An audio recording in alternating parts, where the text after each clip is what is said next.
ராஜனையே. ஆரிரோ ஆராரிரோ ஆரிரோ ஆராரிரோ அல்லேலூயா அல்லேலூயா யூதராஜனுக்கே. மனுவேலன் மனுவானா மனு குலத்தை மீட்டிடவே.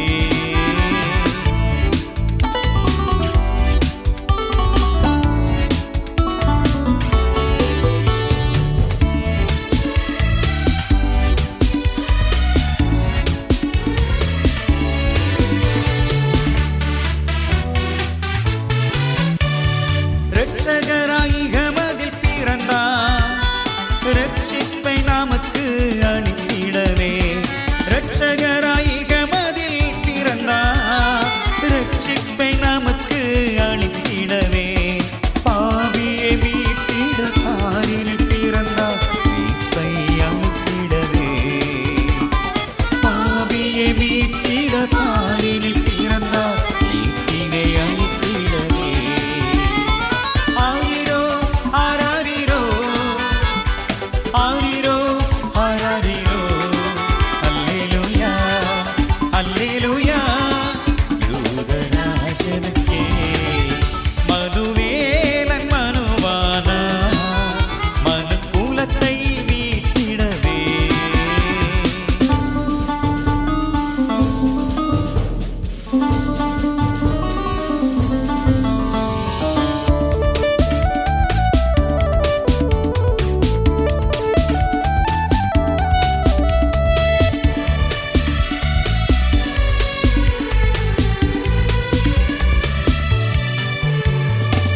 சமாதானக்காரனர் பிறந்தார், சமாதானம் அளித்திடவே. சமாதானக்காரனர் பிறந்தார், சமாதானம் அளித்திடவே. சஞ்சலம் நீக்கி சந்தோஷம் அளித்திட சர்வேஸ்வரன் பிறந்தார். சஞ்சலம் நீக்கி சந்தோஷம் அளித்திட சர்வேஸ்வரன் பிறந்தார்.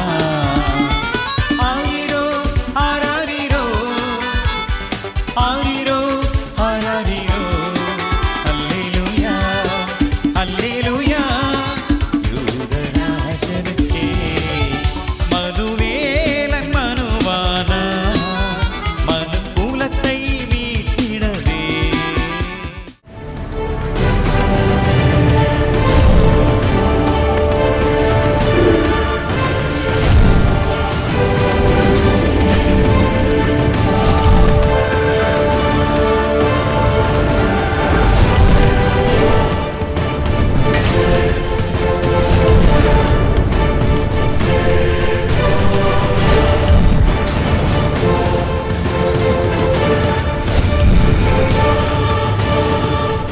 சங்கீதம் 103 முதல் 2 வசனம் சொல்லுகிறது, என் ஆத்துமாவே கர்த்தரை ஸ்தோத்திரி, என் முழு உள்ளமே அவருடைய பரிசுத்த நாமத்தை ஸ்தோத்திரி. என் ஆத்துமாவே கர்த்தரை ஸ்தோத்திரி, அவர் செய்த சகல உபகாரங்களையும் மறவாதே. என் ஆத்துமாவே praise be to God. ஹல்லேலூயா. யாரை ஸ்தோத்திரி? கர்த்தரை ஸ்தோத்திரி. ஹல்லேலூயா. ஆத்துமாவே கர்த்தரை ஸ்தோத்திரி. உதடுகள் அல்ல. இன்றைக்கு உதடுகள் தான் கர்த்தரை ஸ்தோத்திரிக்கிறது, ஆத்துமா எங்கேயோ இருக்கிறது. இந்த உடல் பரலோகத்துக்கு போகாது, இந்த ஆத்துமா மாத்திரம் தான் பரலோகத்துக்கு போகும். ஹல்லேலூயா. உடலை குறித்து தான் எல்லோரும் கவலைப்பட்டு கொண்டிருக்கிறார்கள், ஆனால் ஆத்மாவை குறித்து யாரும் கவலைப்படுறதே இல்லை. எல்லோருக்குள்ள ஒரு ஆத்மா இருக்கிறது என்பதை அநேகர் மறந்து இருக்கிறார்கள் நினைக்கிறேன். என்ன செய்யறாங்க? ஆத்மா இருக்கிறதையே அவங்க ஆராய்ந்து பார்ப்பதில்லை. ஆத்மா விலையேற பெற்றது. அந்த ஆத்மா தான் பரலோகத்துக்கு போக முடியும், சொர்க்கத்துக்கு போக முடியும், நல்ல கதிக்கு போக முடியும், மோட்சானந்த வாழ்வை அடைய முடியும், அந்த பேரின்ப வாழ்வை அடைய முடியும், அந்த நித்திய வாழ்வை பெற முடியும். ஆத்துமா மாத்திரம்தான். ஏனென்றால் மனிதன் மரித்த பிறகு அவனுடைய உடலை கொண்டு போய் அடக்கம் செய்து விடுவார்கள். That's all. ஆனா அதற்கு பின்பு ஆத்மா என்று ஒன்று இருக்கிறது என்றது அவங்களுக்கு ஞாபகமே இருக்க மாட்டோம். அநேகருக்கு ஆத்மாவை குறித்தான ஞாபகம். ஆத்மா மிக முக்கியமான ஒன்று. ஒரு மனிதனுக்குள்ள மிக முக்கியமான ஒன்று எது என்றால் அது ஆத்மா. உடலுக்கு தேவையான உடை, குடலுக்கு தேவையான உணவு, சிந்தைக்கு தேவையான அறிவு, இவை எல்லாவற்றையும் மனிதன் தேடுகிறான். ஆனால் ஆத்மாவுக்கு என்ன வேண்டும் என்பதை மனிதன் தேடுவது கிடையாது. ஆத்மாவுக்கு என்ன வேண்டும்? கர்த்தருடைய வசனம். இந்த ஆத்மா, உடலுக்கு மருந்து இருக்கிறது. உடலுக்கு என்ன இருக்கு சொல்லுங்க? உடலுக்கு என்ன இருக்கு? உடல் நலம் சரியில்லை அப்படின்னா உடனே என்ன பண்றாங்க? மருந்து மாத்திரையை தேடி போறாங்க, மருத்துவத்தை தேடி போறாங்க, மருத்துவமனையை தேடி போறாங்க. ஆனால் உள்ளம், ஆன்மா, மனம், இதயம் அப்படின்னு ஒன்று இருக்கிறது. ஆனா அதற்கு எந்த மருத்துவரால ஒன்றும் செய்ய முடியாது, எந்த மனிதனால ஒன்றும் செய்ய முடியாது. ஆகவே கடவுள் மாத்திரம்தான் செய்ய முடியும். ஆகவே இந்த ஆத்மா என்பது வெளியேறப்பட்டது. அந்த ஆத்மாவை குறித்துதான ஒரு பொறுப்பு இருக்கிறது. ஆத்மாவை காக்க வேண்டும். ஆகவே உலகத்தில் இருக்கிறதான எல்லா பொருட்களும் ஆத்மாவை சாராது, உடலை தான் சாரும், உயிரையும் சாராது. உள்ளம் என்பது ஆன்மா, அந்த ஆன்மா என்பது இறைவனை சார்ந்தது. ஆகவே மனிதனுடைய வாழ்க்கையில இறைவனை சார்ந்து கொள்வதற்கு தான் முக்கியத்துவம் கொடுக்க வேண்டும். உறவுகளை சார்ந்து கொள்வதற்கல்ல, நட்புகளை சார்ந்து கொள்வதற்கல்ல, உலகத்தை சார்ந்து கொள்வதற்கல்ல, இறைவனை சார்ந்து கொள்வதற்கு தான் இந்த ஆன்மா. ஒரு ஆத்மா மனம் திரும்ப வேண்டும் என்றால் அதுக்கு வசனம் சொல்ல வேண்டும். அந்த ஆத்மாவுக்கு வசனம் உள்ளே போனால்தான் அது மனம் திரும்பும். எதை விட்டு? பாவத்தை விட்டு, அக்கிரமங்களை விட்டு, அநீதிகளை விட்டு, அநியாயங்களை விட்டு, இவையெல்லாம் விட்டு மனம் திரும்பினால்தான் இந்த ஆத்மா தேவனுடைய ராஜ்யத்துக்கு போக முடியும். தேவனுடைய ராஜ்யத்துக்கு ஆத்மா போக வேண்டும் என்றால் இந்த ஆத்மா கரை திரை பிழையற்றதா இருக்க வேண்டும். இந்த ஆத்மா குற்றமற்றதா இருக்க வேண்டும். அப்படி இந்த ஆத்மா குற்றமற்றதா இருக்க வேண்டுமானால், கரை திரை பிழையற்றதா இருக்க வேண்டுமானால், மோட்சானந்த வாழ்வை பெற வேண்டுமானால் இந்த ஆத்மா என்ன செய்ய வேண்டும்? ஸ்தோத்தரிக்க வேண்டும். ஸ்தோத்திரத்தினாலே கிருபை பெருகும், கிருபையினாலே ரட்சிப்பு உண்டாகும். இந்த ரட்சிப்பு எதுக்கு? ஆத்மாவுக்கு. எதுக்கு சொல்லுங்க? எதுக்கு ரட்சிப்பு? ஆத்மாவுக்கு. அப்ப இந்த ஆத்மா ரட்சிக்கப்பட வேண்டுமானால் இந்த ஆத்மா கர்த்தரை ஸ்தோத்தரித்துக் கொண்டே இருக்க வேண்டும். அல்லேலூயா. அவர்தான் சொல்றார் சங்கீதக்காரன், எக்காலத்திலும் கர்த்தரை நான் ஸ்தோத்தரிப்பேன், அவர் துதி எப்பொழுதும் என் நாவில் இருக்கும். நாவில் இருக்கும். ஆகவே நாவிலே மாத்திரம் இருந்தால் அல்ல, உள்ளத்தின் நிறைவுதான் வாய் பேசும். உள்ளத்துல ஸ்தோத்திரதான் வாய்க்கு வரும். கடவுளுக்கு நன்றி செலுத்தணும், கடவுளை ஸ்தோத்தரிக்கணும், கடவுளை மகிமைப்படுத்தணும், கடவுளை நாம் கனப்படுத்த வேண்டும் என்றால் உள்ளத்திலிருந்து ஸ்தோத்திரம் சொல்லணும். அப்ப இந்த ஸ்தோத்திரம் பண்ண பண்ண பண்ண என்ன நடக்கும்னா கிருபை உண்டாகும். ஸ்தோத்திரத்தினாலே கிருபை உண்டாகும். ஸ்தோத்திரத்தினாலே கிருபை பெருகும். ஸ்தோத்திர பலியிடுகிறவன் தேவனை மகிமைப்படுத்துகிறான். ஒன்று ஸ்தோத்தரிப்பதினாலே கிருபை கிடைக்கிறது, ஸ்தோத்தரிப்பதினாலே தேவனுடைய மகிமையே இறங்குகிறது. அல்லேலூயா. அப்ப இந்த ஆத்மா செய்ய வேண்டிய காரியம் ஸ்தோத்திரம் செய்யணும். ஆத்மா என்ன செய்யணும்? ஆமா, சோர்ந்து போயிடக்கூடாது. ஒண்ணுமே இல்லையே, என்ன பண்றது, டிசம்பர் மாதம் ஆயிடுச்சே, கிறிஸ்துமஸ் நெருங்குறதே, நியூ இயர் நெருங்குறதே, கையில காசு இல்லையே, பையில காசு இல்லையே, அக்கௌண்ட்ல காசு இல்லையே, இங்க இல்லையே, அங்க இல்லையே என்று சொல்லி நாம் யோசித்துக் கொண்டிருப்போம். ஆனால் நம்மை நடத்துகிற ஒருவர் இருக்கிறார். அவரை ஸ்தோத்தரித்துக் கொண்டே இருந்தால் அவர் நம்முடைய வானத்தை திறந்து நம்முடைய தேவைகளை சந்திக்கிறவராக இருக்கிறார். அல்லேலூயா. வானத்தின் பொக்கிஷங்களை நமக்கு கொடுக்க வல்லவராக இருக்கிறார். வானத்தை திறந்து அங்கிருந்து பொக்கிஷங்களை நமக்கு கொடுக்க வல்லவராக இருக்கிறார். ஆகவேதான் இதை அறிந்த சங்கீதக்காரன் எழுதுகிறான், எனக்கு ஒத்தாசை வரும் பர்வதங்களுக்கு நேராக என் கண்களை ஏறெடுக்கிறேன். ஆகவே இந்த ஆத்துமா கர்த்தரை ஸ்தோத்தரிக்க வேண்டும். ஆனால் என்ன செய்கிறது? என் ஆத்துமாவே கர்த்தரை ஸ்தோத்தரி. அவ்வளவுதான், முடிஞ்சிச்சு ஜெபம், போயிட்டு வரலாம், ஜனங்க போயிடுவாங்க. ஆத்துமாவே கர்த்தரை ஸ்தோத்தரினா என்ன அர்த்தம்? க்ளோசிங் பிரேயர்னு அர்த்தம், சொல்லுங்க. ஆனா இங்க ஸ்டார்டிங் பிரேயரே ஆத்துமாவே கர்த்தரை ஸ்தோத்தரி தான். அல்லேலூயா. ஆகவே நாம் எங்கே பார்க்க வேண்டும்? பரலோகத்தின் தேவனை நோக்கி பார்க்க வேண்டும். ஆகவே நாம் ஸ்தோத்திரம் செய்ய வேண்டும். யாருக்கு? பரலோகத்தின் தேவனை நோக்கி ஸ்தோத்திரம் செய்யணும். ஆகவே ஸ்தோத்திரம் செய்யும் போது என்ன கிடைக்கிறது? கிருபை கிடைக்கிறது. ஸ்தோத்திரத்தினால தேவன் என்ன செய்கிறார்? மகிமைப்படுகிறார். ஸ்தோத்திரத்தினால் நம்முடைய வாழ்க்கையில் என்ன நடக்கிறது? விடுதலை கிடைக்கிறது, வெற்றி கிடைக்கிறது, மகிழ்ச்சி கிடைக்கிறது, நன்மை கிடைக்கிறது, ஆசீர்வாதம் கிடைக்கிறது, சுகம் கிடைக்கிறது, ஆரோக்கியம் கிடைக்கிறது, பலன் கிடைக்கிறது. அல்லேலூயா. ஸ்தோத்திரத்துக்கு அவ்வளவு பவர் இருக்கு. பிரைஸுக்கு என்ன இருக்கு? பிரைசிங்க்கு என்ன இருக்குங்க? பவர் இருக்கு. பவர்ஃபுல் தான் பிரைசிங். சோ நிறைய பேர் என்ன செய்யறது இல்லைன்னா, பிரைஸ் பண்றதே இல்லை, ஸ்தோத்திரம் பண்றதே இல்லை. காலை எழுந்தவுடன் ஸ்தோத்திரம் பண்ணோம், இல்ல மத்தியானத்துல ஸ்தோத்திரம் பண்ணோம், மாலையில ஸ்தோத்திரம் பண்ணோம், இரவில ஸ்தோத்திரம் பண்ணோம். எப்பெல்லாம் நேரம் கிடைக்குதோ அப்பெல்லாம் என்ன சொல்லணும்? ஸ்தோத்திரம் ஸ்தோத்திரம் ஸ்தோத்திரம் ஸ்தோத்திரம் ஸ்தோத்திரம் ஸ்தோத்திரம் சொல்லணும். அல்லேலூயா. போகும்போது கர்த்தரை ஸ்தோத்திரிக்கணும், வரும்போது கர்த்தரை ஸ்தோத்திரிக்கணும். வேலை செய்யும் பொழுது கர்த்தரை என்ன செய்யணும்? ஸ்தோத்திரிக்கணும். எக்ஸாமுக்கு படிக்கும் போது என்ன செய்யணும்?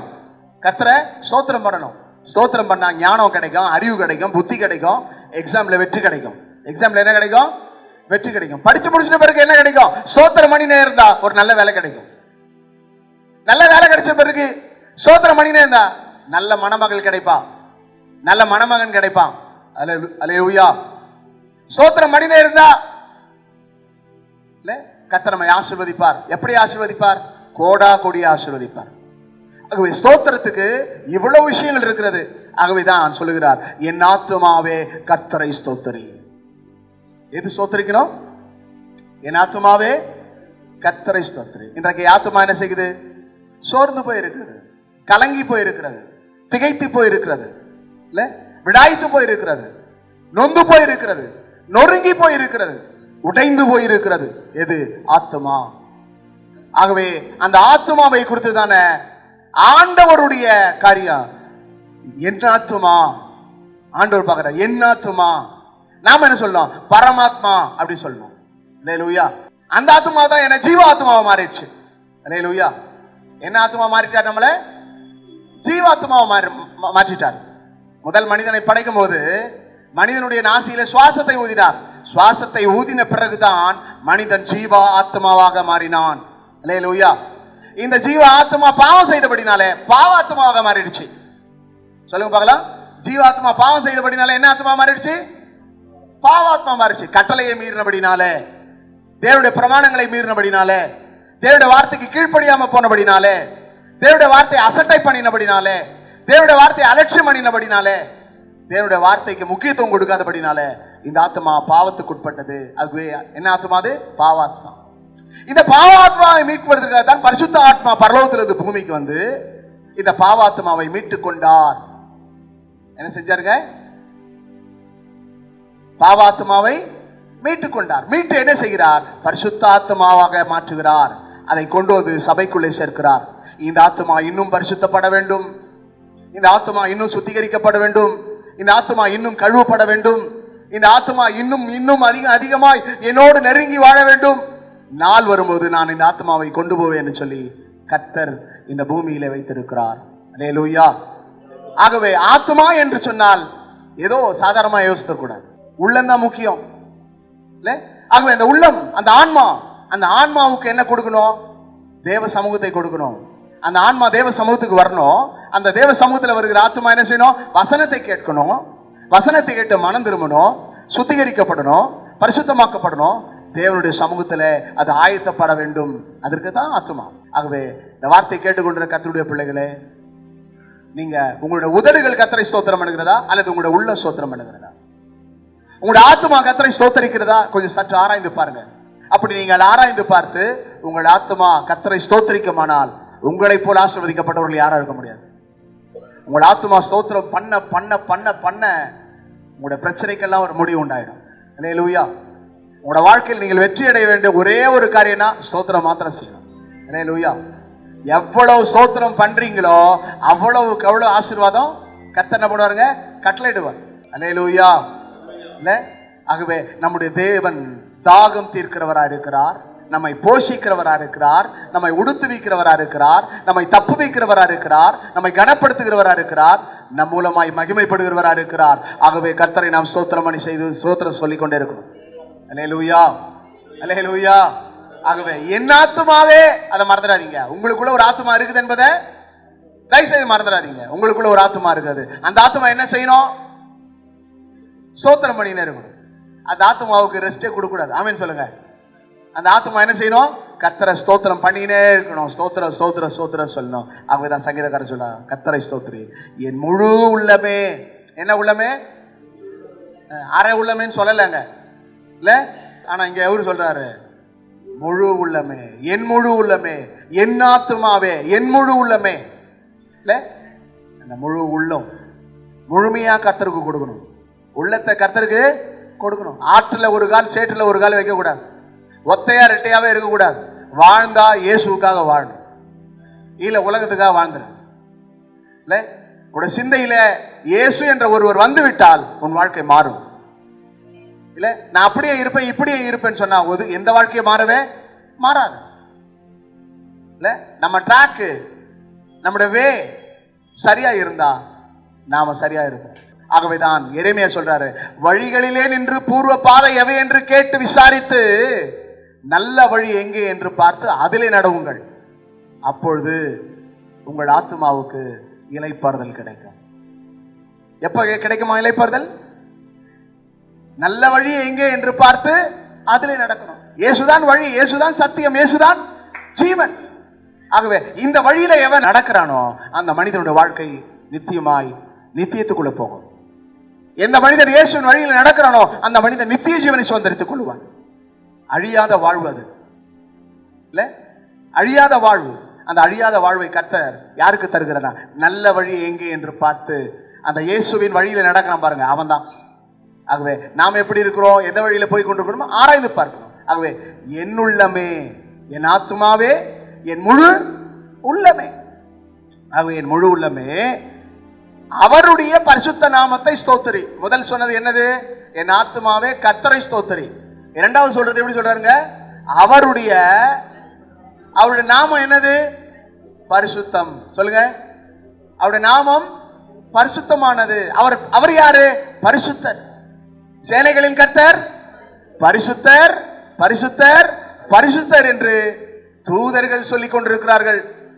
அவர்கள் சொல்ல அவர் விரும்பவில்லை, நாம் அதை சொல்ல வேண்டும் என்று அவர் விரும்புகிறார். யார் சொல்லணும்? நாம சொல்லணும். அதுக்காக தான் இந்த வசனம். அவருடைய நாமத்தை, அவருடைய பரிசுத்த நாமத்தை ஸ்தோத்தரி. அப்போ அந்த பரிசுத்த நாமத்தை நீ ஸ்தோத்தரிக்கிற நீ பரிசுத்தம் ஆயிடுவ. என்ன ஆயிடுவ? சொல்லுங்களேன். நீங்க என்ன ஆயிடுவீங்க? பரிசுத்தம் ஆயிடுவீங்க. அவருடைய பரிசுத்த நாமத்தை ஸ்தோத்தரித்தால அவர் பரிசுத்தம். ஏனென்றால் அவர் பரிசுத்தர், ஆக நீங்களும் பரிசுத்தராய் மாறிவிடுவீர்கள். அவர் சொல்றார், நான் பரிசுத்தர், ஆக நீங்களும் பரிசுத்தமாயிருங்கள். ஆகவே இந்த பரிசுத்த நாமத்தை ஸ்தோத்தரிக்கும் போது நாம் பரிசுத்தமாய் மாறுவோம். சிந்தை பரிசுத்தமாய் மாறும், நம்முடைய ஆத்மா பரிசுத்தமாய் மாறும், நம்முடைய ஆவி பரிசுத்தமாய் மாறும், நம்முடைய உடல் பொருள் ஆவி எல்லாமே பரிசுத்தமாய் மாறிவிடும். ஆகவே தான் அவருடைய பரிசுத்த நாமத்தை ஸ்தோத்தரி. அடுத்து சொல்றாரு, என்ன சொல்றாரு பாருங்க, என் ஆத்துமாவே. மீண்டும் சொல்றாரு, கர்த்தரை ஸ்தோத்தரி. வேற யாரையும் ஸ்தோத்தரிக்காத. யாருக்கு நன்றி? உன்னை உண்டாக்கினவருக்கு, உன்னை உருவாக்கினவருக்கு, இல்ல, உன் மீது அக்கறை உள்ளவருக்கு, உன் மீது பாசம் உள்ளவருக்கு, உன்னை நேசித்தவருக்கு நீ நன்றி சொல்லிக் கொண்டே இருக்கணும். அல்லேலூயா. அப்படிதான் சொல்றாரு, என் ஆத்துமாவே கர்த்தரை ஸ்தோத்திரி. அடுத்து ஒரு பாயிண்ட் சொல்றாரு பாருங்க, அவர் செய்த நன்மைகளை, அதாவது உபகாரங்களை மறவாதே. என்ன செய்தாரு? உபகாரங்கள். இல்ல, என்னதுங்க உபகாரம்னா? என்னதுங்க? நன்மைகள், ஒத்தாசை, இல்ல, சகாயம். வசனம் சொல்லுகிறது எப்படி சொல்லுகிறது பாருங்க, எவ்வளவு அழகா சொல்லுவார். அவர் செய்த சகல உபகாரங்களையும், வெறும் உபகாரம் இல்ல, சகல உபகாரங்களையும் சகல நன்மைகளையும் மறவாதே. நாம தான் மறக்கிறதுல நம்பர் 1 ஆச்சே. அல்லேலூயா. மறக்கிறதுல யாருங்க? ஐயோ காலைல ஜெபம் பண்ணலையே, ஐயோ பைபிள் படிக்கலையே, ஐயோ இன்னைக்கு கொஞ்ச நேரம் கூட சோத்திரமா பண்ணலையே. அவருக்கே எக்ஸ்கியூஸ். யாருக்கு? இங்க மனுஷங்கிட்ட தான் எக்ஸ்கியூஸ் சொல்றேன்னா இப்ப யாருக்கிட்ட எக்ஸ்கியூஸ்? கடவுளுக்கே எக்ஸ்கியூஸ். நம்ம ஆளுங்க எக்ஸ்கியூஸ் சொல்லல, ரொம்ப ஃபெமிலியரான ஆளுங்க. அன்பானவர்களே, உன் வாழ்க்கையை கொஞ்சம் ஆராய்ந்து பாரு, உன் ஆத்மாவை கொஞ்சம் ஆராய்ந்து பாரு. கர்த்தர் செய்த நன்மைகளை நினைத்து கர்த்தரை என்ன செய்? ஸ்தோத்திரம் பண்ணிக்கொண்டே இரு. அல்லேலூயா. என்ன பண்ணிக்கொண்டே இரு? ஸ்தோத்திரம் பண்ணினேரு. ஆகவே ஒரு நல்ல நேரம் வந்துருச்சு. கர்த்தர் நம்ம நல்லவரா இருக்கிறார். இப்பொழுது கர்த்தர் செய்த சகல உபகாரங்களையும் மறவாது. நீங்க யாருக்கு என்ன செய்தாலும் மறந்துடுவாங்க. ஆனா கர்த்தருக்கு ஸ்தோத்திரம் சொல்லும் போது அவர் மறக்கவே மாட்டார். என் பிள்ளை கர்த்தரை ஸ்தோத்திரம், என்ன ஸ்தோத்திரம் பண்ணிக்கொண்டே இருக்குது. என் பிள்ளைக்கு இறங்கணும், என் பிள்ளைக்கு உதவணும், என் பிள்ளைக்கு இந்த காரியத்தை வாய்க்க போடணும், என் பிள்ளைக்கு இந்த காரியத்தை செய்து முடிக்கணும், என் பிள்ளைக்கு இந்த காரியத்தை வெற்றியா மாற்றணும், என் பிள்ளையோட வாழ்க்கை மகிழ்ச்சியாகணும்னு விரும்புகிற ஒரே நபர் நம்முடைய தேவனாகிய கர்த்தர் மாத்திரம். ஆகவே சகல உபகாரங்களையும் மறவாத. நீ பிறந்த நாள்ல இருந்து இந்த நாள் வரைக்கும் உனக்கு செய்த நன்மைகளை மறந்துடாத. அல்லேலூயா. உனக்கு கிடைச்ச லைஃப் பார்ட்னரை குறித்து கர்த்தருக்கு நன்றி சொல்லு. அல்லேலூயா.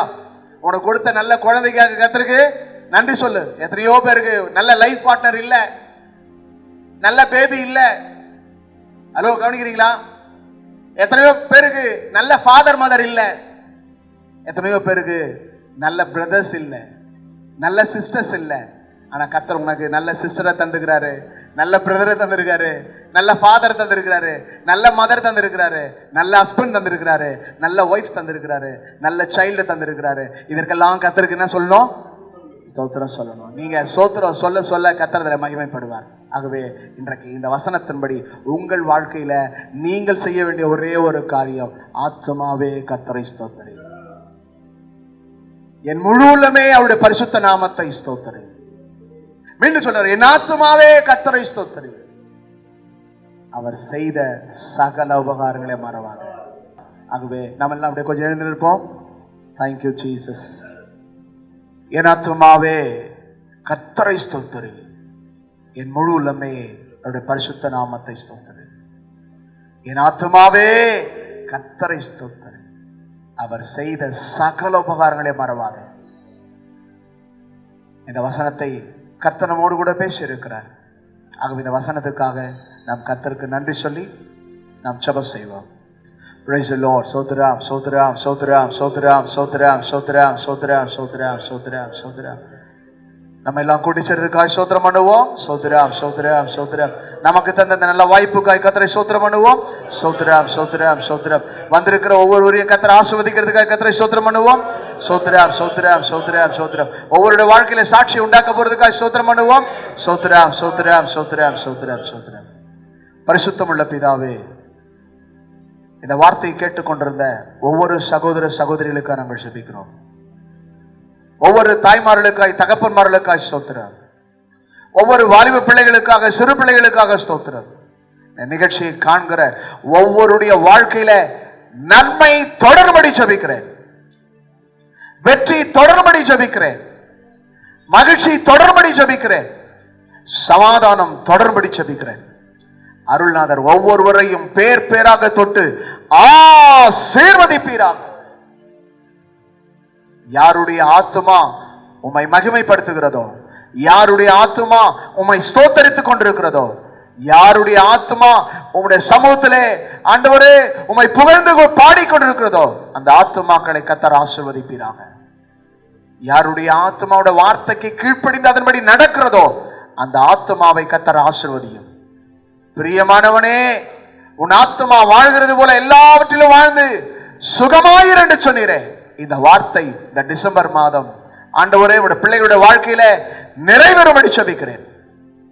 ஒவ்வொருடைய கண்ணீரை துடைப்பீராக, ஒவ்வொருடைய கஷ்டங்களை நீர் மாற்றுவீராக, ஒவ்வொருடைய துக்கங்களை சந்தோஷமாய் மாற்றுவீராக, ஒவ்வொருடைய வறுமை நீங்கும்படி ஜெபிக்கிறோம், தரித்திரம் நீங்கும்படி ஜெபிக்கிறோம்.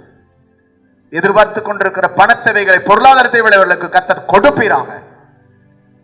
இந்த நாட்களிலே ஒவ்வொருடைய வாழ்க்கைக்கு தேவையான அனைத்து காரியங்களையும் கர்த்தர் சந்தித்து அவர்களை ஆசீர்வதித்து அவர்களை சாட்சியா நிறுத்தும்படி ஜெபிக்கிறோம். பாதுகாத்துக் கொள்ளும், மகிமைப்படும் பெரிய காரியங்களை செய்யும் இயேசு ரட்சக நாமத்தில் பிதாவே, ஆமென்.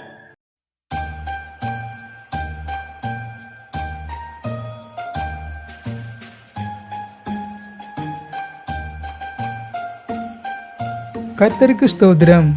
கிறிஸ்துவுக்குள் பிரியமான என்னுடைய சகோதர சகோதரிகளே, பிள்ளைகளே, உங்கள் அனைவருக்கும் இயேசு கிறிஸ்துவின் நாமத்தினாலே என்னுடைய வாழ்த்துக்களை தெரிவித்துக் கொள்கிறேன். நம்முடைய ஜெம் அமேடா பிளைண்ட் பீப்புள் மினிஸ்ட்ரீஸ் மூலம் வருகின்ற கிறிஸ்மஸ் பண்டிகையை முன்னிட்டு 100 பார்வையற்ற மக்களுக்கு உணவு மற்றும் உடை வழங்க வேண்டும் என்று ஜெபித்து வருகிறோம். நீங்களும் எங்களோடு கூட இணைந்து ஜெபியுங்கள். உங்களால் முடிந்த உதவிகளை செய்யுங்கள். கூகுள் பே நம்பர் 7397451314 அல்லது Jesus Hears International Ministries Trust account number 50100466224167 என்ற பெயரில் உங்களது நன்கொடைகளை அல்லது காணிக்கைகளை அனுப்பி வைக்கலாம். நன்றி. இப்படிக்கு போதகர் ஜே. ஜஸ்டின் பிரபாகரன், ஜெம் அமேடா பிளைண்ட் பீப்புள் மினிஸ்ட்ரீஸ்.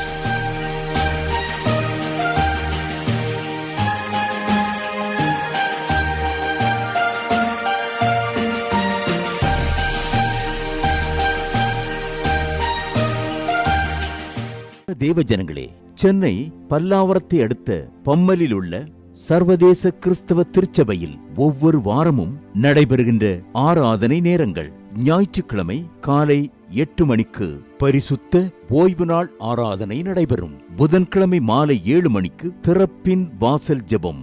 சனிக்கிழமை காலை 11 மணிக்கு உபவாச ஜெபமும், ஒவ்வொரு மாதமும் முதல் தேதியில் மாலை ஸ்தோத்திர ஜெபமும், முதல் வாரம் ஞாயிற்றுக்கிழமையில் திருவிருந்தோடு கூடிய பரிசுத்த ஆராதனையும் நடைபெறுகிறது. அன்பிற்குரிய கர்த்தருடைய பிள்ளைகளே, நமது சர்வதேச கிறிஸ்தவ திருச்சபையில் நடைபெறுகின்ற இவ் ஆராதனைகளில் நீங்கள் பங்கு பெற்று ஜீவனுள்ள தேவனை மகிமைப்படுத்தி துதிக்க உங்களை அன்போடு அழைக்கிறோம்.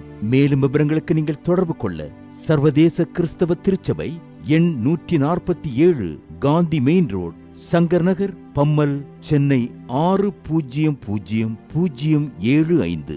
எங்களுடைய வங்கி கணக்கு எண் HDFC 501046622467. IFSC கோட் HDFC 00041166 என்ற எண்ணிற்கு அனுப்புங்கள்.